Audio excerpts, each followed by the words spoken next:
الحمد لله كفى والسلام على عباد الله الذين اصطفى أما بعد فأعوذ بالله من الشيطان الرجيم بسم الله الرحمن الرحيم سبحان الذي أسرى بعبده ليلا من المسجد الحرام إلى المسجد الأقصى الذي باركنا حوله لنريه من آياتنا إنه هو السميع البصير۔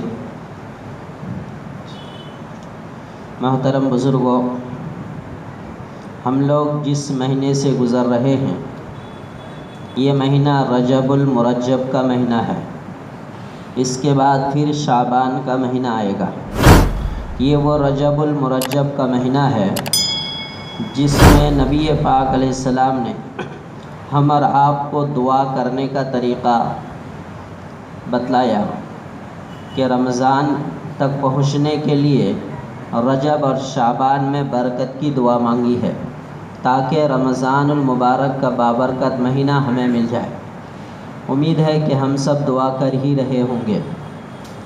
دعا بھی ہے ہماری کہ اللہ تعالیٰ عافیت کے ساتھ یہ بقیہ ایام اس مہینے کے اور شعبان کا مہینہ عافیت کے ساتھ اللہ تکمیل فرما کر ہم سبوں کو رمضان کا مبارک مہینہ عطا فرمائے۔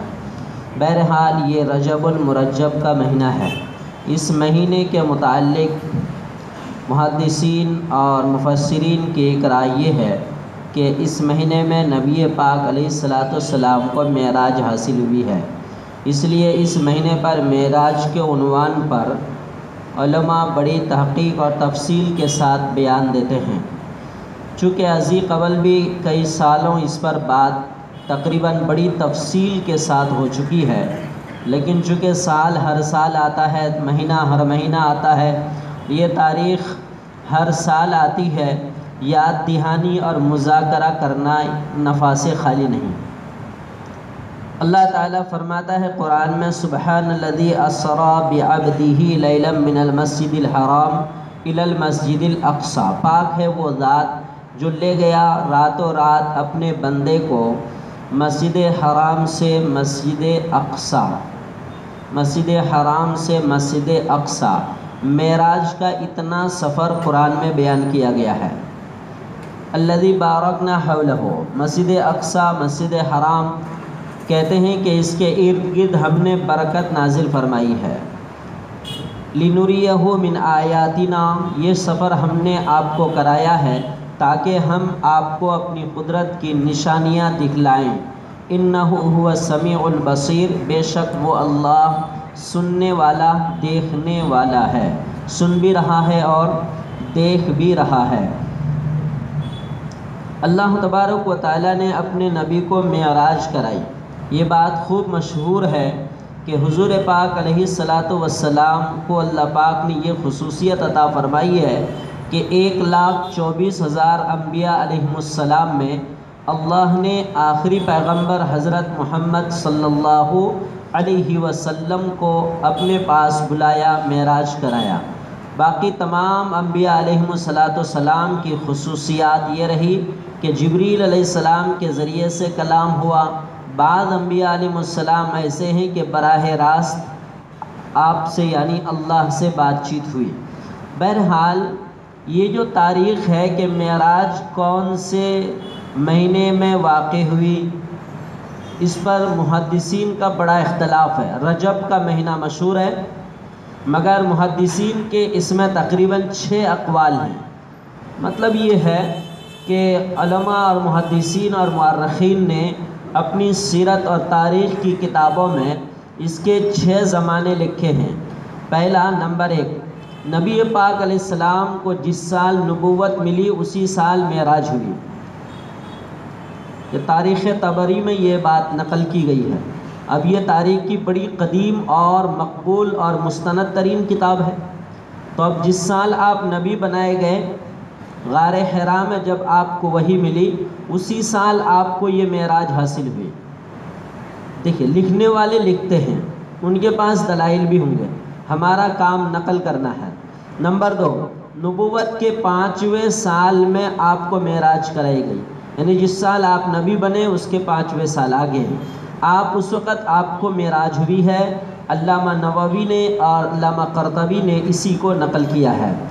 تیسرا قول یہ ہے کہ نبوت کے 10ویں سال میں آپ کو معراج ہوئی ہے۔ علامہ سید علامہ منصور پوری نے لکھا ہے کہ نبوت کے 10ویں سال، نبوت کے یعنی 10 سال تک آپ کو نبوت ملنے کے 10 سال ہو گئے، 9 سال ہو گئے، 10ویں سال آپ کو معراج حاصل ہوئے۔ نمبر 4، ہجرت سے 16 مہینے پہلے، ہجرت سے 16 مہینے پہلے یعنی نبوت کے تقریباً 12ویں سال، ہجرت کے 16 مہینے پہلے آپ کو معراج ہوئی۔ 5واں قول یہ ہے کہ ہجرت سے 1 سال 2 مہینہ پہلے آپ کو معراج ہوئی۔ 6واں قول یہ ہے کہ ہجرت سے 1 سال قبل آپ کو معراج ہوئی۔ آپ کہیں گے یہ سب کیوں نقل کر رہے ہیں؟ اس سے اندازہ ہوتا ہے کہ یہ نقل ہم جو کر رہے ہیں، آپ تو کتابوں میں اتنا پڑھ نہیں پائیں گے، کہاں پڑھیں گے اتنا؟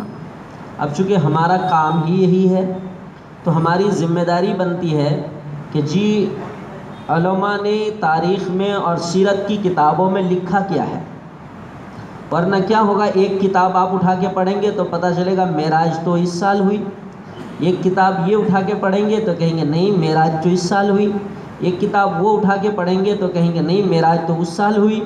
پھر ان تینوں کا کیا ہوگا؟ تم غلط، وہ کہیں گے آپ غلط، وہ کہیں گے وہ غلط، پھر کہیں گے چلو مولانا کے پاس چلتے ہیں، اور مولانا کو پتہ ہی نہیں ہے۔ تو اس کا یہ بتایا اس لیے جاتا ہے، یہ 6 اقوال ہم نے بتا دیے، تو کہیں پر اگر کوئی نقل کر رہے ہیں یا آپ کسی اور مسجد کے مولانا سے سن رہے ہیں یا کسی جلسہ بیان وغیرہ میں آپ مجلس میں آپ سن رہے ہیں تو پتہ چلا کہ معراج اتنے مہینے میں، اتنے سال میں، اتنےویں سال میں معراج ہوئی، تو شک نہ ہو دل میں کہ بھائی اپنے امام صاحب تو ایسا بولے تھے، یہ مولوی صاحب ایسا بول رہے ہیں۔ اس لیے میں نے پورے 6 اقوال نقل کر دیے تاکہ پتہ چلے کہ محدثین، مفسرین اور مورخین نے یہ پورے 6 اقوال دلائل کے ساتھ نقل کیے ہیں۔ بہرحال حضور پاک علیہ السلام کو اللہ پاک نے معراج کرائی ہے۔ جب آپ حضور پاک علیہ السلام مسجد حرام سے مسجد اقصی تشریف لے جا رہے ہیں تو اس درمیان اللہ تعالیٰ قرآن میں فرماتا ہے لِنُرِيَهُ مِنْ آیاتنا، ہم اپنی نشانی دکھلائیں گے، ہم اپنی نشانی دکھلائیں گے۔ جاتے ہوئے یا آتے ہوئے آپ نے کیا نشانی دیکھی؟ آپ نے زمین کی نشانی آپ نے یہ دیکھی ہے کہ مکہ کا ایک قافلہ سفر میں تھا، اس قافلے سے آپ کی ملاقات ہوئی، دیکھا کہ اس قافلے کا ایک اونٹ بدک گیا اور بدک کر بھاگ گیا، آگے کو نکل گیا، لوگ اس کو پکڑنے کے لیے دوڑے، اس قافلے کے مشکیزے سے نبی صلی اللہ علیہ وسلم نے پانی بھی پیے، اور اس قافلہ کے پہنچنے سے پہلے ہی آپ مکہ پہنچ گئے۔ لِنُرِيَهُ مِنْ آیاتنا، ہم اپنی نشانی دکھائیں گے آپ۔ قافلہ ابھی رستے میں ہی ہے اور حضور پاک علیہ السلام کتنا سفر کر کے آئے؟ اتنا لمبا سفر کر کے آئے، یہ میری قدرت کی نشانی ہے۔ جب حضور پاک علیہ السلام نے اپنی معراج کا اعلان کیا صبح کو کہ میں اتنا لمبا سفر کر کے آیا ہوں، تو لوگ دلیل مانگنے لگے، تو اس پر نبی پاک علیہ السلام نے یہ بھی دلیل پیش فرمائی تھی، آگے چل کر بات آ رہی ہے۔ حضور پاک علیہ السلام بیت المقدس پہنچ گئے، براق پر آپ کو لے کر گئے حضرت جبریل علیہ السلام، آپ نے وہاں تمام انبیاء علیہ السلام کی امامت کرائی۔ یہاں پر لوگ پوچھتے ہیں، آج ہی صبح ایک صاحب پوچھے، کئی سوالات پوچھے، ایک بات چل کر ابھی اور آگے بھی آئے گی کہ جی آپ جاتے ہوئے نماز پڑھائے یا آتے ہوئے نماز پڑھائے، یہ بھی بڑا مسئلہ ہے۔ اگر آپ جاتے ہوئے نماز پڑھائے تو کون سی نماز پڑھائے؟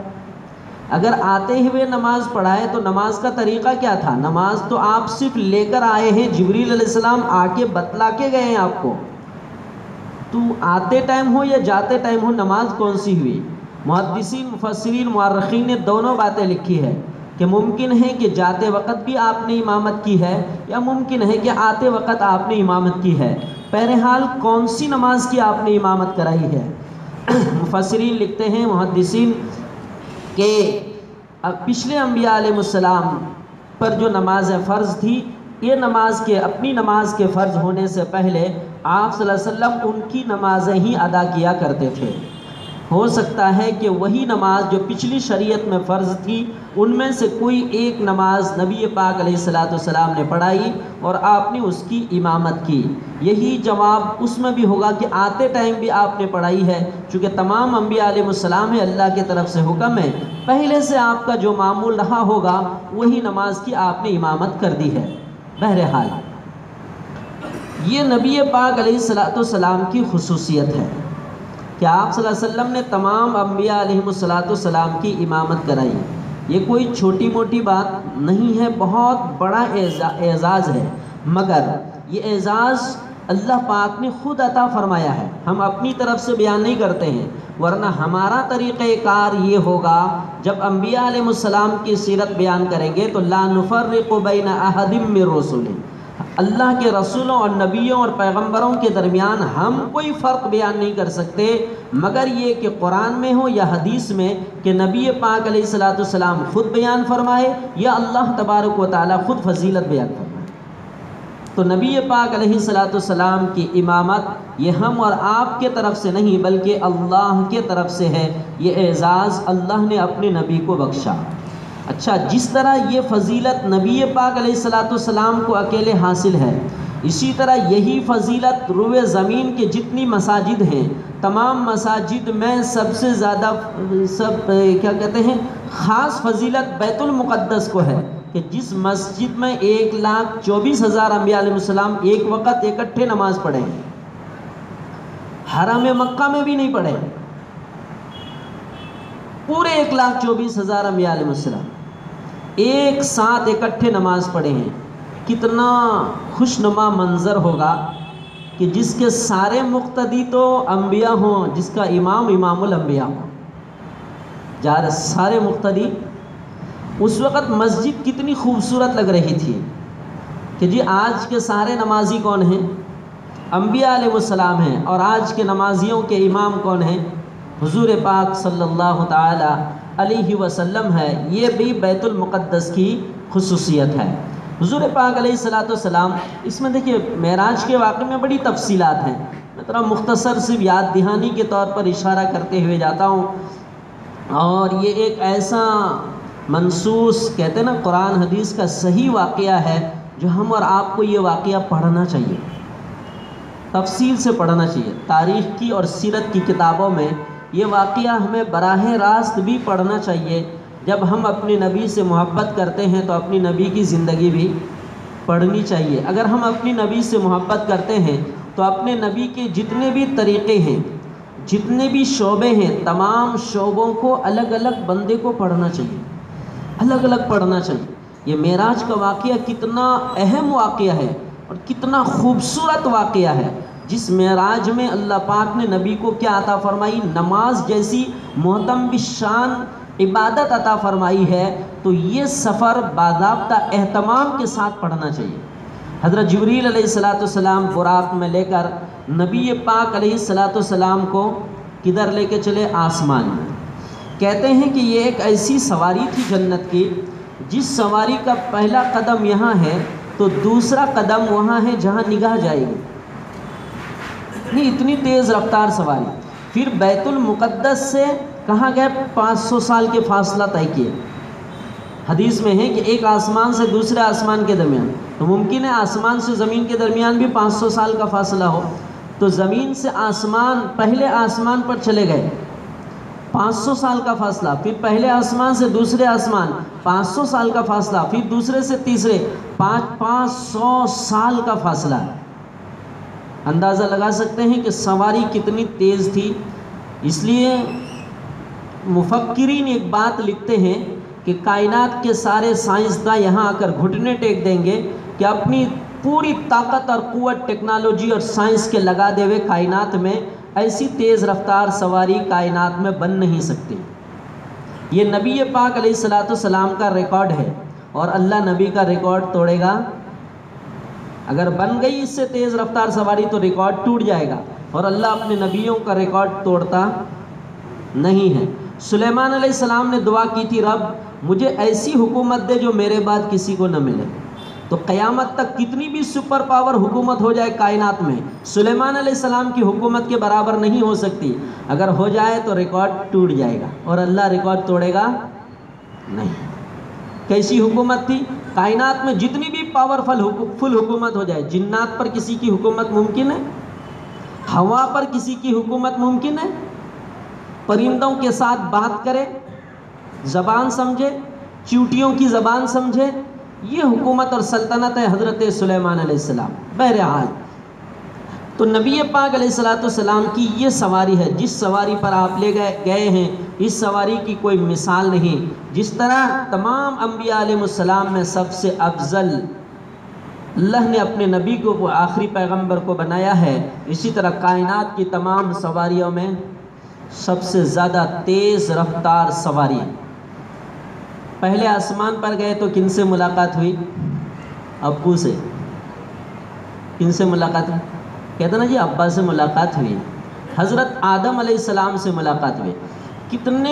کتنا خوشنما منظر ہوگا، اور کیا ہم تعبیر کر سکتے ہیں جب باپ بیٹے کی ملاقات ہوئی ہے؟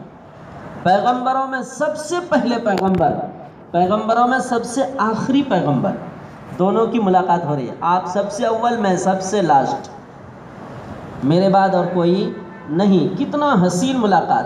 دوسری نسبت کیا ہے؟ آپ ابا ہیں، میں اولاد ہوں، میں بیٹا ہوں۔ باپ بیٹے کی اگر زمانوں کے بعد ملاقات ہوگی تو آپ اندازہ لگا سکتے ہیں کہ اس ملاقات کی شکل کیا ہو سکتی ہے۔ وہ ملاقات کتنا خوشنما منظر ملاقات ہو سکتی ہے۔ آدم علیہ السلام سے ملاقات ہوئی، سلام کلام ہوا، اور پھر آگے چلے دوسرے منزلے پہ، یعنی دوسرے آسمان پہ چلے۔ 500 سال کی مسافت طے کر کے دوسرے آسمان پر ملاقات ہوئی حضرت یحییٰ علیہ السلام اور حضرت عیسیٰ علیہ السلام۔ یحییٰ علیہ السلام اور عیسیٰ علیہ السلام، ان دونوں سے ملاقات ہوئی، سلام کلام خبر خیریت۔ پھر آگے چلے حضور پاک علیہ السلام۔ تیسرے آسمان پر حضرت یوسف علیہ السلام سے ملاقات ہوئی، یوسف علیہ السلام سے بھی سلام کلام ہوا، پھر آگے بڑھے۔ چوتھے آسمان پر حضرت ادریس علیہ السلام سے ملاقات ہوئی۔ پھر پانچویں آسمان پر حضرت ہارون علیہ السلام سے ملاقات ہوئی۔ چھٹے آسمان پر حضرت موسیٰ علیہ السلام سے ملاقات ہوئی، اور ساتویں پہ دادا سے، حضرت ابراہیم علیہ السلام۔ حضور پاک علیہ السلام خود فرماتے ہیں، کیا فرماتے ہیں؟ جد امجد۔ ابراہیم علیہ السلام کو دادا کہتے ہیں، ایک حدیث میں باپ کہا گیا ہے، مگر ابراہیم علیہ السلام کو جد امجد کہتے تھے، دادا کہتے تھے، دادا۔ قربانی کی حدیث میں ہوا ملت ابیکم، تمہارے باپ کی سنت ہے، یعنی ابراہیم علیہ السلام۔ تو ابراہیم علیہ السلام کو ابا بھی کہا گیا ہے، اور ابراہیم علیہ السلام کو دادا بھی کہا گیا ہے۔ پہلے آسمان پہ ابو سے ملاقات ہوئی، اور ساتویں آسمان پہ دادا سے ملاقات ہوئی۔ اس کے بعد اور آگے چلے حضور پاک علیہ السلام، چلے آگے تو بیت المعمور کا ظہور ہوا، اس کے آگے چلے تو سدرۃ المنتہا ہوا، یہاں تک حضرت جبریل علیہ السلام ساتھ میں گئے، سدرۃ المنتہا تک۔ اس کے آگے آپ کو کہاں جانا ہے، کدھر جانا ہے؟ مورخین نے کتابوں میں یہ لکھا ہے ایسا کہ حضرت جبریل علیہ السلام کو بھی آگے کا ایڈریس معلوم نہیں۔ یا رسول اللہ صلی اللہ علیہ وسلم، مجھے آپ کو مسجد حرام سے مسجد اقصیٰ، پھر وہاں سے پہلا آسمان، یہاں تک کہ ساتوں آسمان، بیت المعمور، سدرۃ المنتہا تک ہی لوکیشن دیا گیا تھا۔ میں برابر آپ کو یہاں لے کر کے پہنچ گیا۔ اب اس کے آگے کہاں جانا ہے، نہ میں آپ کو بول سکتا ہوں کہ ادھر جائیے، نہ یہ کہہ سکتا ہوں یہی بیٹھے رہیے۔ آپ جانے اور رب کریم جانے، یا تو رب العالمین جانے یا رحمت للعالمین جانے۔ ایک شاعر نے اس وقت کی گفتگو کو بڑے خوبصورت انداز میں نقل کیا ہے فارسی کے شعر میں، چوں در دوستی مخلصم یافتی عنانم ز صحبت چرا تافتی۔ کیا کہتے ہیں کہ جب میں آپ کو اتنے لمبے سفر میں ایک مخلص دوست پایا، آپ نے کہیں پر مجھے دھوکہ نہیں دیا، عنانم ز صحبت چرا تافتی، اب کیا ہو گیا ہے کہ آپ اچانک میرا ساتھ چھوڑ رہے ہیں؟ آپ نے تو پہلے مجھے بتایا نہیں کہ مجھے فلاں تک جہاں تک ہی جانا ہے، اچانک آپ میرا ساتھ چھوڑ رہے ہیں۔ تو جبریل علیہ السلام نے جواب دیا، اگر یکسر موے برتر پرم فروغ تجلی بسوزت پرم، یا رسول اللہ میں کیا کروں، یہاں سے آگے میرے حدود نہیں ہیں، یہ میرا آخری اسٹاپ ہے، اگر سر کے بال کے برابر بھی میں یہاں سے کراس کرنے کی کوشش کروں تو تجلیات الہی میرے پڑوں کو جلا کر راکھ کر دیں گے۔ کتنا خوبصورت گفتگو ہے۔ چوں در دوستی مخلصم یافتی، انانم ز صحبت چرا تافتی، اگر یکسر موے برتر پرم فروغ تجلی بسوزت پرم، میں یہاں سے آگے نہیں جا سکتا۔ قرآن کی جو میں نے آیت پڑھی ہے لِنُرِيَهُ مِنْ آیاتنا، میں آپ کو اپنی نشانیاں دکھلاؤں گا۔ اس سفر میں زمین میں تو نشانی قافلے سے ملاقات ہوئی، آگے چل کر اچھا اس سفر میں نا آپ کتابیں اگر پڑھیں گے تو اور بھی بہت ساری چیزیں ملیں گی، کتنا صحیح بھی ہے اور کتنا صحیح بھی نہیں ہے بعض کتابوں میں۔ بہرحال ایک معتبر کتاب ہے وہ پڑھنا چاہیے، سیرت کی جو اس طرح کتاب ہے، تاریخ اسلام ہے، سیرت مصطفیٰ ہے اور الرحیق المختوم ہے، یہ سب کتابیں پڑھنی چاہیے۔ بہرحال آپ نے جو اور نشانیاں دیکھی ہیں ان میں سے ایک نشانی آپ نے اوپر کیا دیکھی، جنت کا سیر کرایا گیا، آپ کو جہنم کا سیر کرایا گیا، یہاں تک کہ آپ نے جہنم کے داروغہ کو دیکھا، جہنم کے داروغہ کو آپ نے دیکھا کہ یوں بالکل مایوس کھڑا ہے اپنی ڈیوٹی میں، نہ ہنسی ہے نہ بشاشت ہے نہ چہرے میں مسکراہٹ ہے نہ کچھ ہے، ایک دم یوں ہی کھڑا ہے۔ جبریل علیہ السلام سے پوچھا، آگے تو جبریل علیہ السلام ہے نہیں، حضور پاک علیہ السلام اس منظر کو دیکھ لیے۔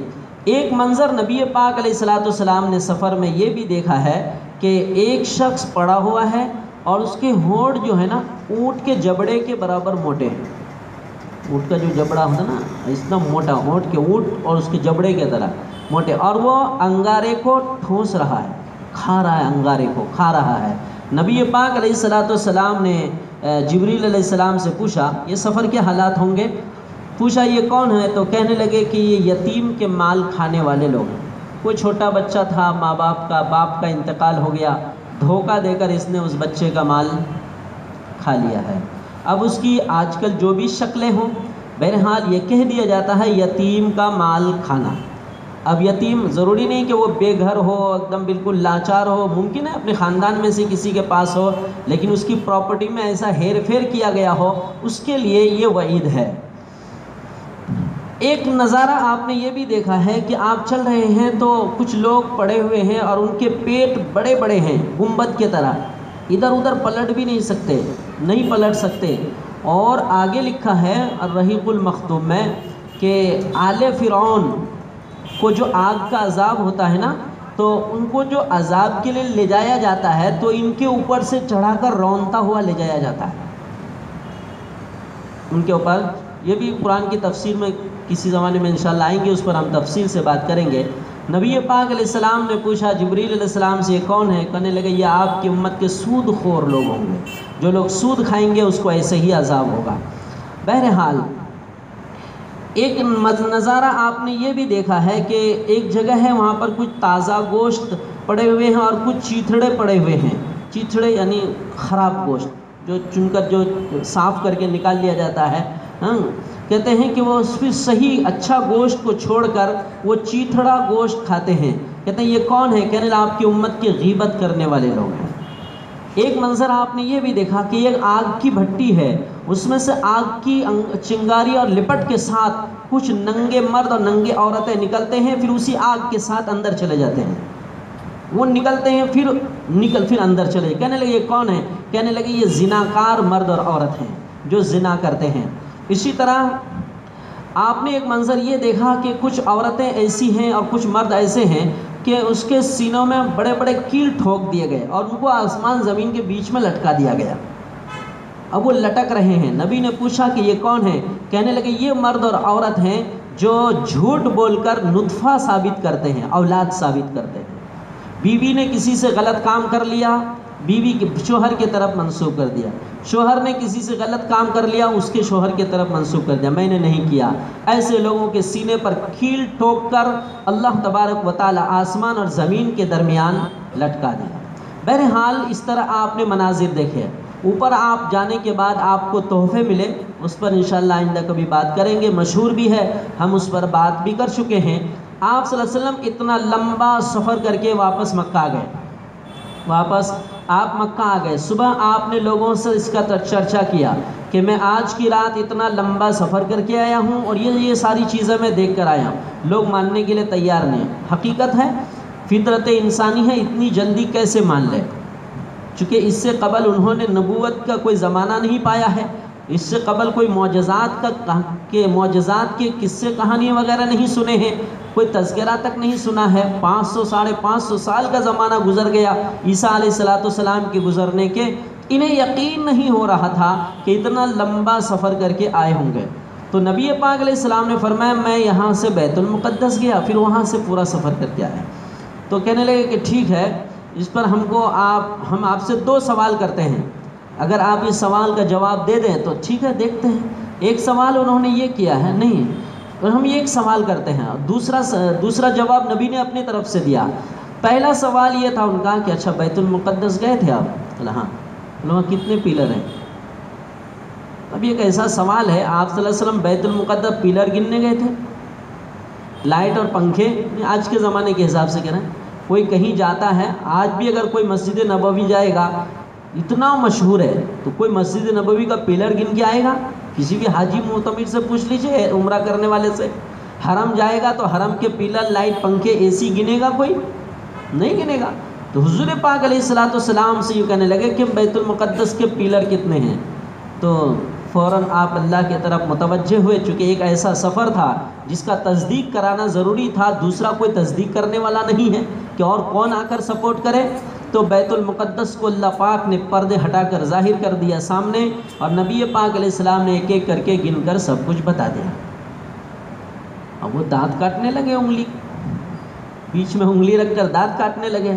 حضور پاک علیہ السلام نے فرمایا بات صحیح ہے، تم تحقیق کر لو. اور دوسرا جواب میرے طرف سے سنو، تمہارا مکہ کا کوئی قافلہ ملک شام گیا ہے؟ بولے ہاں. تمہارے قافلے کی فلاں جگہ میری ملاقات ہوئی تھی، ان کا ایک اونٹ بدک گیا تھا، وہ آگے نکل گیا تھا، اور وہاں پر کسی مسافر نے مٹکے سے پانی پیا تھا. یہ قافلہ پہنچے گا تو ان سے پوچھ لینا. سنا کہ پھر ایک دم قریب میں ہی وہ قافلہ، قلیل وقت میں ہی وہ قافلہ پہنچ گیا. کہنے لگا رات کو تمہارے ساتھ ایسا مسئلہ ہوا؟ کہ ہاں اچانک ایک مسافر بھی آیا تھا، بڑا نیک، ایک دم وجیح خوبصورت شخص مسافر تھا، وہ ہمارے پاس پانی پیا ہے رات کو، ہم سے بات چیت ہوئی ہے ہماری. دوسری بات یہ ہے کہ تمہارا اونٹ کچھ ایسا بدک گیا تھا، آگے نکل گیا تھا، لوگ پکڑنے کے لیے دوڑے. ہاں ایسا بھی ہوا تھا. پھر اس پر بھی خاموش ہو گئے. تو انہوں نے کہا کہ نہیں ہمیں یقین نہیں ہو رہا ہے. یہ سب ہو جانے کے بعد بھی کیا کہتے ہیں؟ یقین نہیں ہو رہا ہے. اس وقت ان کے ذہن میں ایک بات آئی کہ تازہ ترین ان کو جھوٹا بنانے کے لیے ایک حربہ ہمارے پاس باقی ہے. کہنے لگے کہ یہ تو بات ابھی پھیلے گی مکہ کی بستی میں، تو ہم لوگ سب سے پہلے ان کے پاس چلتے ہیں جو سب سے پہلے ان کو مانتے ہیں ان کی بات. وہ کون ہیں؟ حضرت ابوبکر صدیق رضی اللہ تعالیٰ، ان کے پاس چلتے ہیں. تو لوگ چلے ان کے پاس فوراً جا کر کہنے لگے کہ جناب ہم آپ سے ایک سوال کرتے ہیں، ایس یا نو کا جواب دینا. بولے کیا؟ کہنے لگے ایک آدمی ہے مکہ سے ایک ہی رات میں، راتوں رات میں، رات کو ہی نکلا، پھر صبح ہونے سے پہلے کی بات ہے کہ مکہ سے فلسطین ملک شام چلا گیا، بیت المقدس، وہاں سے پھر پہلے آسمان پہ چلا گیا، دوسرا آسمان، ساتواں آسمان اس کے اوپر، اور پھر اللہ تعالیٰ کے پاس سے ہو کر کے واپس صبح ہونے سے پہلے آ گیا اپنے بستر میں. ایس یا نو میں جواب دو، ایسا ممکن ہے یا نہیں ہے؟ کہنے لگے یس یا نو تو بعد میں، پہلے بتاؤ یہ بولتا کون ہے؟ کس نے کہا تھا؟ کس نے کہا ہے تم؟ کہنے لگے یہ محمد ابن عبداللہ صلی اللہ علیہ وسلم وہ کہتے ہیں. کہنے لگے یس یا نو، دلائل براہین کسی چیز کی ضرورت نہیں. اگر وہ کہتے ہیں تو 100% صحیح ہے، اگر وہ کہتے ہیں تو 100% صحیح ہے. اسی منبر سے ازی قبل میں کسی موضوع پر ایک بیان دے رہا تھا، تو اس موقع پر میں نے ایک بات کہی تھی، ایک بات یہ کہی تھی کہ حضرت ابوبکر صدیق رضی اللہ تعالیٰ نے بڑے حیرانی کے انداز میں جواب نہیں دیا تھا کہ سوچ رہے ہیں، سوچنے کے بعد کہہ رہے ہیں کہ ہاں ٹھیک صحیح ہو سکتا ہے اس لیے کہ وہ پیغمبر ہیں. ایسا نہیں، بلکہ کہتے ہیں میاں اگر وہ کہیں ہیں یہ بات تو 100% سچ ہے. اس سے بڑی بڑی نشانیاں تو ہم روزانہ دیکھ رہے ہیں. کیا کہتے ہیں؟ میں نقل کیا تھا ایک مرتبہ اس سے بڑی بڑی نشانیاں تو ہم روزانہ دیکھ رہے ہیں. راستہ چلتے ہیں تو پتھر سلام کرتا ہے، گزرتے ہیں تو درخت جھک کے سلام کرتا ہے. یہ تو ہم روزانہ ہی دیکھ رہے ہیں. سب یہ کون سے کمال کی بات ہے؟ کوئی ایسی کوئی گمبھیرتا والی بات تھوڑی تم لے کر آئے گئے ہو جس پر میں سوچوں پھر تم کو جواب دوں. ہم روزانہ اس طرح کی نشانیاں دیکھ رہے ہیں. اگر محمد ابن عبداللہ نے یہ بات کہی ہے تو یہ بات 100% سچ ہے. ایسے موقع پر نبی پاک علیہ الصلوۃ والسلام نے خوش ہو کر لقب دیا تھا صدیق. صدیق کا معنی سچا. میری ہر بات کا سب سے پہلے سچا ماننے والے کون ہیں؟ حضرت ابو بکر صدیق رضی اللہ تعالیٰ عنہ. یہ ایک ایسا روحانی اور خوبصورت سفر تھا جس کا تھوڑا سا مختصر تذکرہ آپ حضرات کے سامنے آیا ہے. اللہ تعالیٰ ہم سب کو یہ سفر کی حقیقت کو سمجھنے کی توفیق عطا فرمائے. آخر